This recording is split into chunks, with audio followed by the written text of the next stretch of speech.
Hey guys, Comic Boom here to review Supergirl issue 28. Look at that art germ cover, huh? Beautiful stuff, beautiful stuff.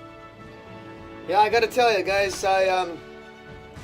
my Superman review of this week of issue number 9 was pretty scathing. I was pretty hard on Brian Bendis. And, you know, it happens. You know, I've been enjoying Bendis's probably 60% of the time, but this week not so much with Superman number 9. I continue to say that Mark Andreyko is making the entire Rogol-Zar storyline. Mark Andreyko is making it tolerable. Because at least in Supergirl, we're getting a really good story.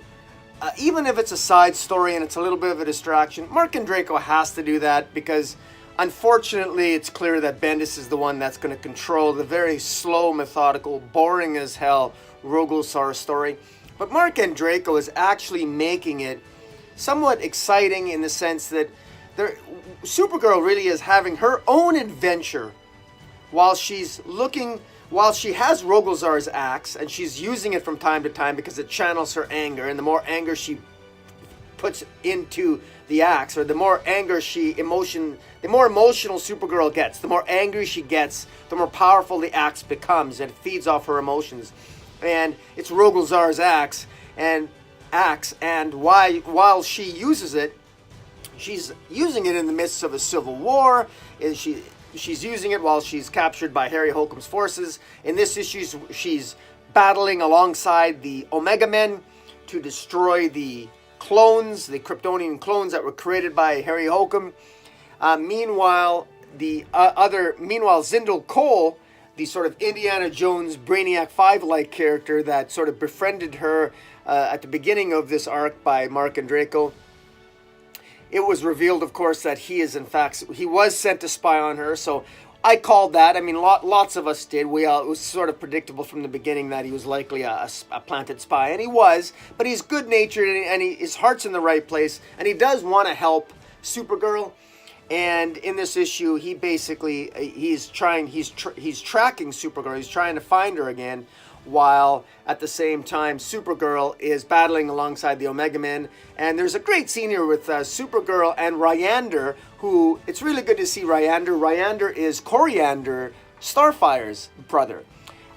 There are 3 siblings. There's Ryander, Koriand'r, who's Starfire. There's Commander, who is Blackfire, and you see her in the pages of Justice League Odyssey, with plans to potentially even take on Darkseid.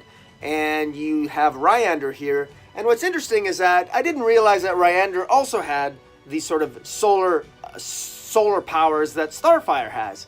And Ryander in this issue, there's some great scenes here where he powers Supergirl up by kissing her because his hands are tied up at the time, or they're covered. And the dialogue is really great here. And Mark Andreyko does a really good job. And I'm so glad, because I imagine those same scenes, if these same scenes were written by Bendis, I just know the dialogue would take you right out of the story, just like they take you right out of the story. If you read this week's Superman number 9, you want to read a comic book where the dialogue takes you out of the story and you're shaking your head and you're thinking, what world does this writer live in where people talk like this?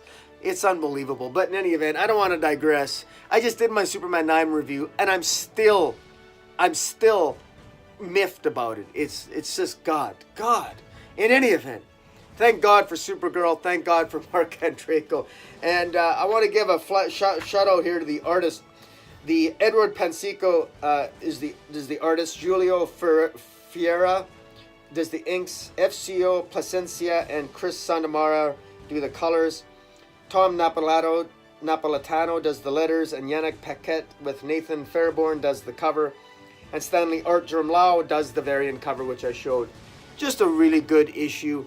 This is definitely the super title to be picking up for just sheer enjoyment. It's well written. The dialogue it's great. The art is great, where the emotions actually on the characters' faces actually match the dialogue that's going on, unlike Bendis. And it's just really good stuff. Guys, one of the interesting things here is we are going to be told, I believe next issue, what the secrets are of the of the killers of Krypton.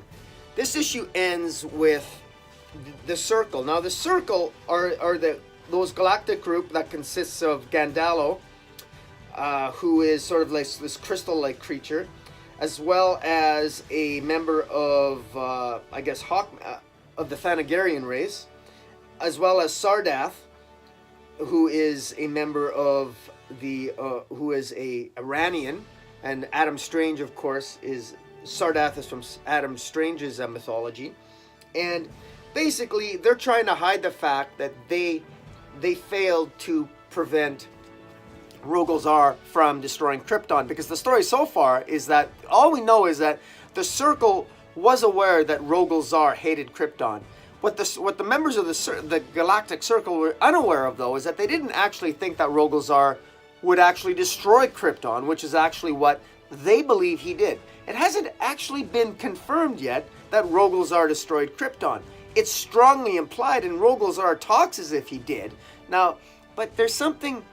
Thing is about Bendis's writing, nothing's ever really in your face. I mean, he'll do an entire issue like he did with Superman #9, where, you know, John Kent will be repeatedly asked, how long were you on the crime syndicate Earth? And the question won't be answered. There's so much sort of misdirection here. And Mark Andreyko, of course, I know he's forced, he can't give many answers here, because that's the only answers, unfortunately, that are going to be given is by Bendis, and that's so unfortunate. If DC knew what they were doing, they'd let Mark Andreyko take the reins and just tell the story from Supergirl's perspective, because it's much better. At some future point, I know that for solicitations in June, we know that Supergirl and Superman will be getting together and again discovering further secrets of Rogol-Zar and Krypton, which leads me to believe that next issue, I doubt we're going to be getting that much revealed in terms of the so-called killers of Krypton. But at least with Supergirl and Superman at some point getting together again, meeting up in June, maybe we'll get some answers down the road. Unfortunately, that will be written by Bendis, and so I'm not sure that if anything's really going to be revealed, which is why I'm really hoping that I would rather have Mark Andreyko writing it in the pages of Supergirl if there's going to be any Superman or Supergirl interaction.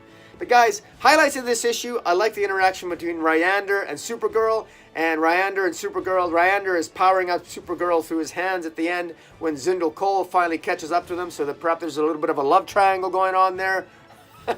I love the Omega Men. I love the action. Harry Holcomb gets his just comeuppance in this issue, which I think was a long time coming. Overall, a really great issue, a lot of action. I'd be nitpicking if I said if I found something wrong with it. I really enjoyed it. Guys, tell me what you think of Supergirl number 28. Follow me on Twitter at Metropolis40. And until next time, Comic Boom, out.